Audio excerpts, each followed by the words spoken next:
सर्वेषां कृते नमो नमः। अद्य वयं पश्यामः वर्णविचारः। कालच मी तुम्हाला म्हटलं की आपण माझ्या व्याकरणाच्या पुस्तकानुसार वर्णविचार पाहूया. तर शक्यतो मी असा घेणार आहे की हा सगळ्यांनाच उपयोगी पडावा. बघा, वर्णविचार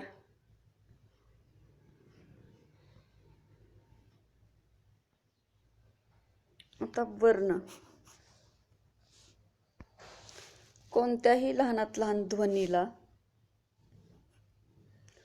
वर्ण किंवा अक्षर असे म्हणतात. आपल्याला जे येतात, अगदी तुम्ही छोटासा अगदी क म्हणा, व म्हणा, प म्हणा.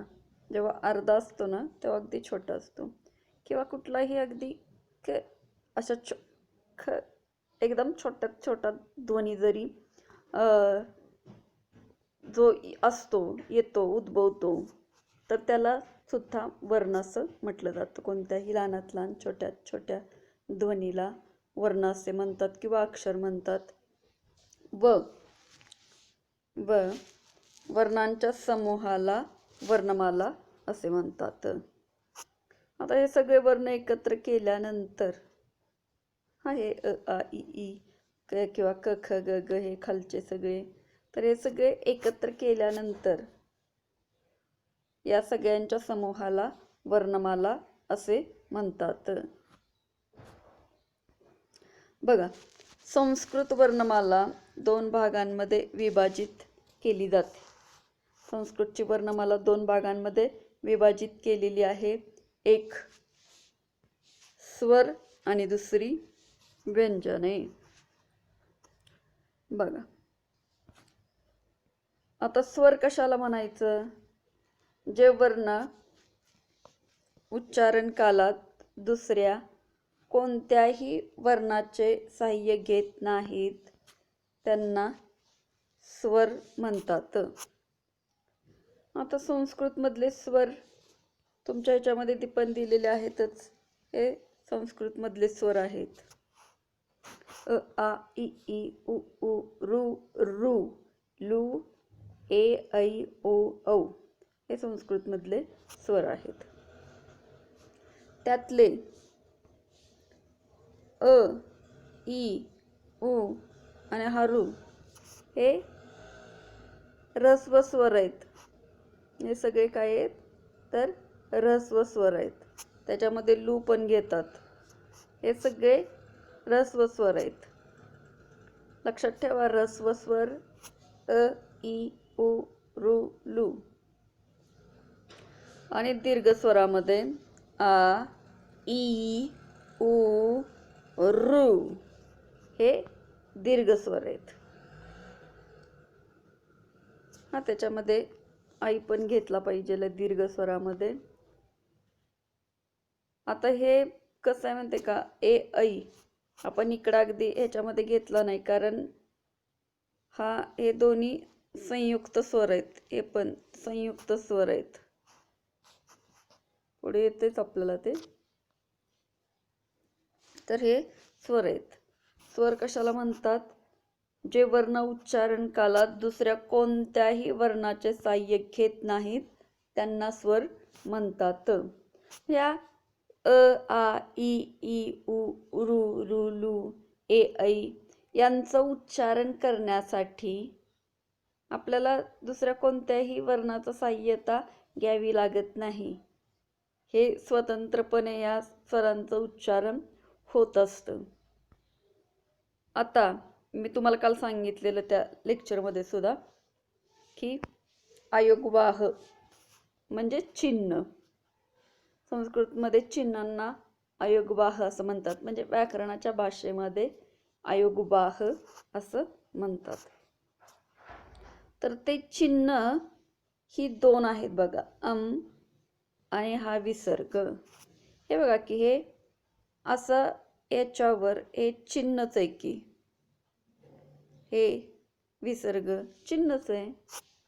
हे बघा, हे आणि हे असं, ही दोन्ही चिन्हच आहेत. तर त्यांना म्हणून अयुग्वाह असं म्हटलं जातं. आणि ही स्वरांच्या डोक्यावर किंवा स्वरांच्या पश्चात लागतात. हा, हे अनुस्वार व विसर्ग हे स्वर नसून अयुग्वाह म्हणजे चिन्ह आहेत. हे स्वरांच्या पश्चात लागतात. आता व्यंजने. व्यंजने कशाला म्हणायचं व्यंजने? जे वर्ण उच्चारण कालात दुसऱ्या वर्णांचे म्हणजे स्वरांचे साह्य घेतात त्यांना व्यंजने असे म्हणतात. संस्कृतात व्यंजन वर्ण बघा दिलेले आहेत खाली. आता जे वर्ण उच्चारण कालावधीमध्ये स्वरांची सहाय्यता घेतात त्यांना व्यंजने असे म्हणतात.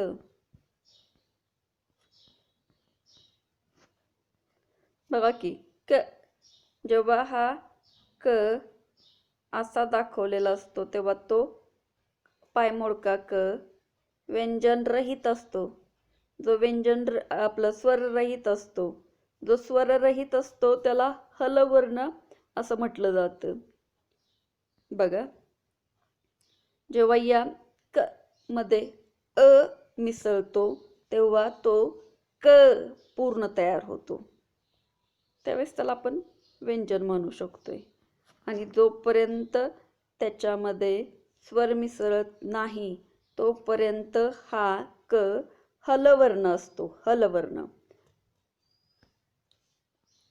बघा, आता या व्यंजनांना उच्चारण करण्यासाठी स्वरांची किंवा असं म्हणूया आपण, ज्या वर्णांना उच्चारण करण्यासाठी स्वरांची सहाय्यता घ्यावी लागती त्यांना व्यंजन असं म्हणतात. हां, बघा, आता व्यंजनांच्या मध्ये जोपर्यंत तुम्ही स्वरांना मिक्स करत नाही तोपर्यंत तुमचं क, का, की, की, कू, के, कै हे तयारच होत नाही. म्हणजे व्यंजनांना उच्चारणासाठी स्वरांची सहाय्यता घ्यावी लागते. आणि ज्या वर्णांना स्वरांची सहाय्यता घ्यावी लागते त्यांना व्यंजन असं म्हणतात. बघा, संस्कृतमधली व्यंजनं एकूण 33 आहेत. कालच आपल्याला ते आलेलं होतं बघा, त्या ह्याच्यानुसार. आता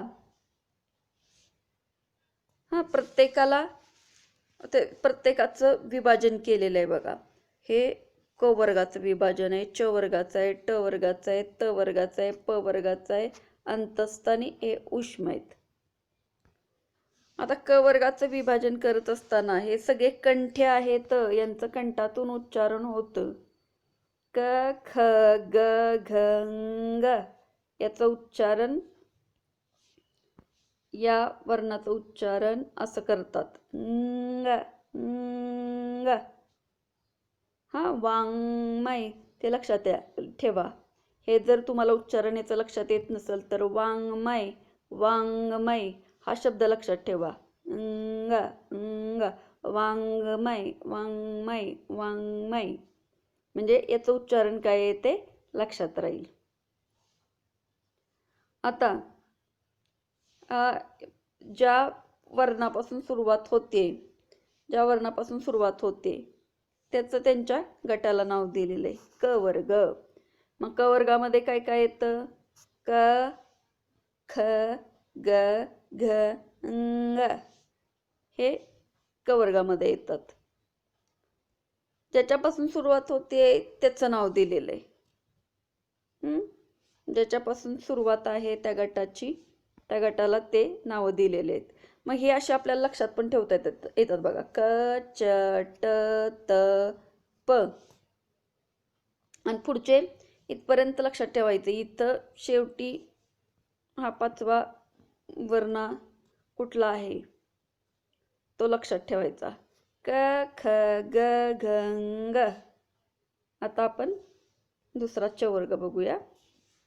च, छ, ज, झ, ञ. ह्याला नाकामध्ये याचं उच्चारण करायचं. ञ. आता ज्ञानेश्वर तुमचा जो तयार झालेला आहे ज्ञ, हा, तर तो याच्या मदतीनंच झालेला आहे. बघा आधी आपण इकडे घेऊया, या साईडला. ज्ञानेश्वर. हा ज अर्धा आणि त्याच्यामध्ये हा ञ, त्याच्यापासून तयार झालाय ञ. ञ त्याच्यापासून तयार झालेला आहे ञ.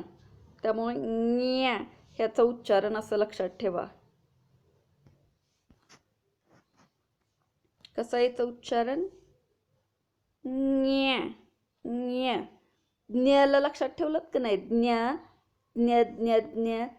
तर याच्या उच्चारणाचं लक्षात येईल तुम्हाला. समजा तुम्ही परत लक्षात नाही राहिलं याचं उच्चारण काय करायचं आहे, तर ज्ञला लक्षात ठेवा. ज्ञ त्याच्यावरून हा ञ ञ असा उच्चारण याचं करायचं आहे. च छ च छ ज झ ञ असं आहे. आता बघा ट ठ ड ढ न हा ट वर्ग आहे. पण याचं उच्चारण करताना तुमची जीभ ह्या दाताच्या वरच्या खडबडीत भागाला लागली पाहिजे. ट ठ ड ढ न हा ट वर्ग आहे. त्यानंतर आहे खाली त वर्ग. याचे उच्चारण करताना जीभ वरच्या दातांच्या आतल्या भागाला लागली पाहिजे. त थ द ध न. हे काय अवघड नाही आहेत उच्चारणाला. आणि खाली आहे प वर्ग. हे ओठ आपोआप होतं, ते ओठांचा उपयोग होतो इथं. प फ ब भ म. तर हे झाले आपले 5 वर्गाची 25 व्यंजनं. या वर्गांना लक्षात ठेवायचं. हा क वर्ग, हा च वर्ग, हा ट वर्ग, त वर्ग, प वर्ग. क च ट त प. हे सुरुवातीचे लक्षात ठेवले की त्याच्या पुढचे तर आपल्याला माहीत असतातच. आता हे जे आहेत वरचे आपल्या खालचे, हां, य र ल व यांना अंतस्थ म्हणतात. आणि श श स ह यांना उष्म म्हणतात. हे लक्षात ठेवा. आता बघा, नाही आपण त्या ह्याच्याकडे जाऊ. इथं ही 33 व्यंजनं आहेत, हे एवढंच लक्षात ठेवा. हलवर्ण मी तुम्हाला सांगितलं. हलवर्ण कशाला म्हणायचं? स्वररहित व्यंजनाला हलवर्ण म्हणतात. आणि मी तुम्हाला दाखवलं सुद्धा मगाशी. क असे चिन्ह असेल तर, हे असे चिन्ह असेल तर, अर्धा म्हणजे पाय मोडलेलं चिन्ह जर असेल तर त्याला त्या वर्णास हलवर्ण म्हणतात.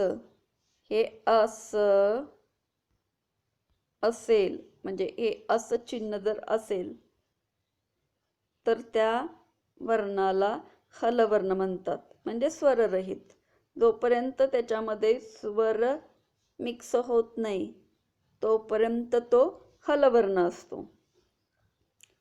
क अधिक अ बरोबर क असे व्यंजन बनते. आता स्पर्शवर्ण मी तुम्हाला दाखवले. स्पर्शवर्ण क पासून म पर्यंतच्या वर्णांना स्पर्शवर्ण म्हणतात. बघा,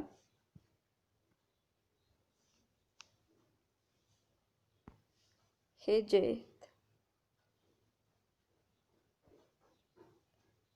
हे क पासून म पर्यंत हे सगळे काय आहेत? स्पर्शवर्ण आहेत.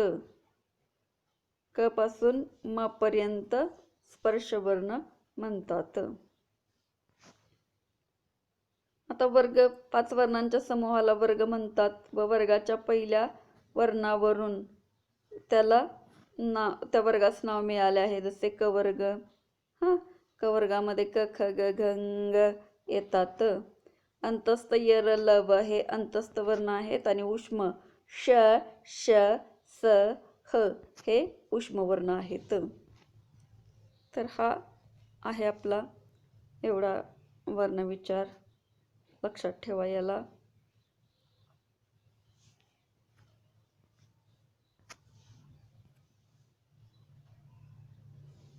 स्वरांचे प्रकार थोडंसं बघूया हे पटकन. ऱ्हस्व स्वर. ऱ्हस्व स्वर ज्या स्वरांचे उच्चारण कमीत कमी वेळेत होते त्या स्वरांना ऱ्हस्व स्वर म्हणतात.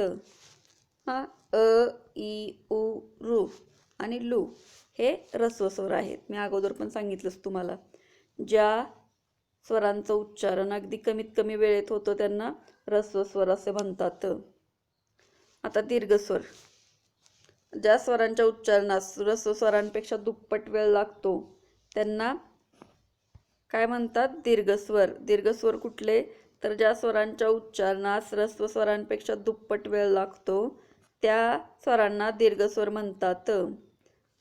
आता हे आहेत दीर्घस्वर. आ इ उ ऋ. यांचं उच्चारण असंच करायचं आहे बरं का. जर तुम्ही अ म्हणताय त्याला कमी वेळ लागतो तर तुम्ही पुढच्या ह्याला आ असं दीर्घच म्हटलं पाहिजे. आ इ ई उ ऊ रू रू. दुसरा जो आहे तुमचा तो दीर्घच आला पाहिजे. हे दीर्घस्वर आहेत. आता संयुक्त स्वर. तर मी तेवढ्यासाठी तिथं सांगितलं नाही. ए ऐ आणि ओ औ हे काय आहेत? संयुक्त स्वर आहेत. कारण बघा दोन भिन्न स्वरांच्या संयोगाने संयुक्त स्वर बनतात. अ ई पासून हा ए बनतो. काय तो संयुक्त स्वर? तर ए अ आणि ई पासून बनतो म्हणून तो संयुक्त स्वर आहे. आणि अ ए पासून ऐ बनतो म्हणून ऐ सुद्धा संयुक्त स्वर आहे. अ उ पासून ओ बनतो. अ अधिक उ बरोबर ओ. अ उ पासून ओ बनतो आणि अ अधिक ओ पासून औ बनतो म्हणून ए ऐ ओ औ हे संयुक्त स्वर आहेत. हे लक्षात ठेवा. आता कठोर व्यंजनं कोणती कोणती आहेत बघा. कठोर व्यंजनं क ख च छ ट ठ त थ प फ ही सगळी काय आहेत? श श श श स. आणखी मी एक नियम दिलेला इथं. वर्गातील पहिली दोन आपण जे वर्ग बघतो क च ट त प त्यातले पहिली दोन व्यंजनं ही कठोर आहेत. मृदू व्यंजनं वर्गातली नाही. जाऊ देत. हे या पद्धतीनंच लक्षात ठेवा. क ख ग घ ग. पुढची जी मृदू जी आहेत की नाही वर्गाची तिसरं चौथं आणि पाचवं ही सगळी मृदू व्यंजन म्हणून लक्षात ठेवा. आपण याच्यानुसार मी तुम्हाला सांगते बघा. कुठे गेला वर्ग?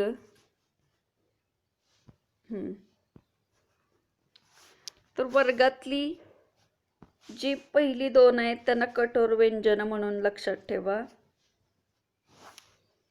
ही कठोर व्यंजन आहेत.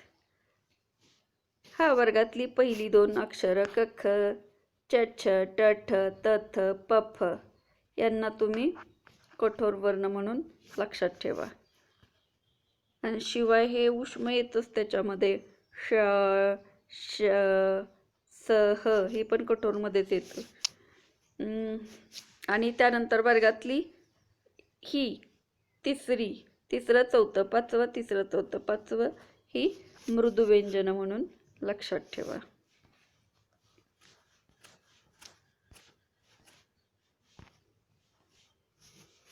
बघा बरं मृदू व्यंजनांच्या मध्ये बरोबर तिसरं चौथं पाचवं आलेलंच आहे. इथं आपण शेवटी पाचवे घेतलेले आहेत आणि याच्यामध्ये उष्म सहभागी होतात.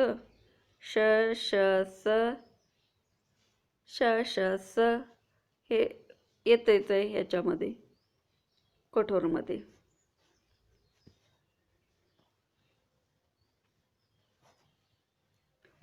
हां, आता हे काय याची आवश्यकता नाही आहे. आता स्वरांचं उच्चारण स्थान जे आहे यांच्या उच्चारणाचा ह्या कोष्टकच आहे बघा. तर मला वाटतं मी उच्चारणासाठी उच्चारणावर एक सेपरेटच घ्यावा. ह्या चार्ट बघून ठेवा पण तुम्ही व्यवस्थित, कारण तुम्हाला जे दिलेले आहेत आम्ही दंत्या आहोत, आम्ही कंट्या आहोत असे ते वर्ण म्हणतायत. तर उच्चारणावर थोडंसं मी तुमचं सेपरेट छोटासा घेते, पण स्पेशल घेते उच्चारणावर. तर इथं आपण थांबूया. धन्यवाद.